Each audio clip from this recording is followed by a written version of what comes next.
So some more news coming out of Microsoft at GDC this week, this time in reference to mixed reality. Now, mixed reality sort of encompasses everything like virtual reality as well as augmented reality.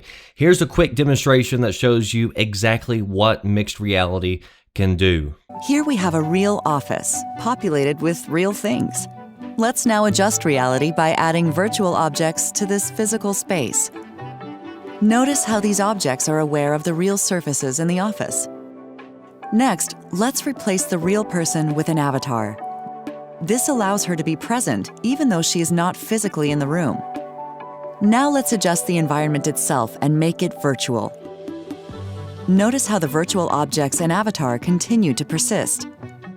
Finally, let's tie back this entire virtual scene to the original physical room. A subtle boundary grid can reveal real obstacles, making it safer to walk around this virtual environment. Mixed reality unlocks exciting new experiences that merge the physical and the virtual worlds.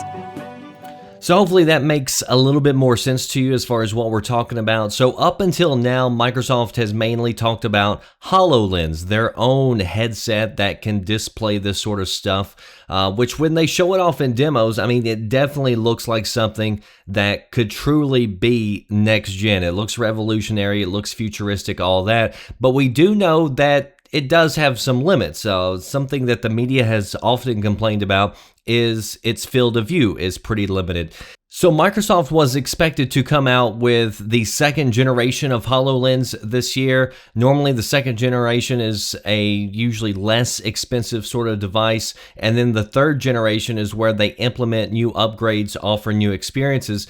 It looks as though Microsoft is just going to bypass the second generation. They say that they're just going to go ahead and move forward to the third iteration of HoloLens simply because they were expecting more competition at this sort of time, but it looks like they're way ahead of everybody else in this field, so they're going to go ahead and just try to jump to version 3, which isn't expected to land, according to this article, until probably 2019. But in the meantime, last year I told you Microsoft had announced a partnership with multiple companies to design their own mixed reality headsets. So it's not going to be just HoloLens that's going to be able to do this. I mean, HoloLens is supposed to be like the top of the line, high end. I think it costs like at one time $3,000 to get a hold of one. So Microsoft is going to help other third-party developers create their own headsets. They've teamed up with Acer,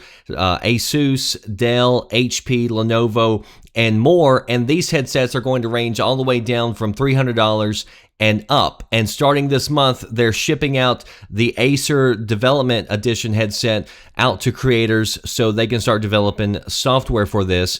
And what's interesting is that Microsoft has announced that mixed reality is going to be brought to the Xbox One family of devices as well as Project Scorpio in 2018. So some people thought this meant that, well, Xbox One family definitely doesn't include Xbox. They said, well, maybe that just means PC or whatever. And they said it has to be a mistake that Microsoft mentioned Xbox. But it turns out NeoWin said that they reached out to Microsoft. Microsoft confirmed. They said, yes, we are bringing mixed reality to the Xbox One, to Xbox One S, and to Project Scorpio starting in 2018. And the specs, at least the one on this model that they're shipping out to developers, it has specs that's higher than PlayStation VR, higher than Oculus, and also higher than Vive. And the headsets have built-in inside as well as outside tracking, which means there's no need for an added camera or trackers or any sort of wall sensors and things like that. So Microsoft certainly has the potential here to really shake things up in this space as long as they can deliver quality content for these glasses and as long as they're affordable for most of us. I mean, why would you want a device that can only do one thing, like just do virtual reality, if you could have a device that does both and that offers new experiences? So post your thoughts below. As always, if you want to stay up with the latest gaming news, stay tuned to videogamesandnews.com. Links down below. That does it for me, The Red Dragon. I'll see you next time. Thanks for watching. Are you listening? Damn.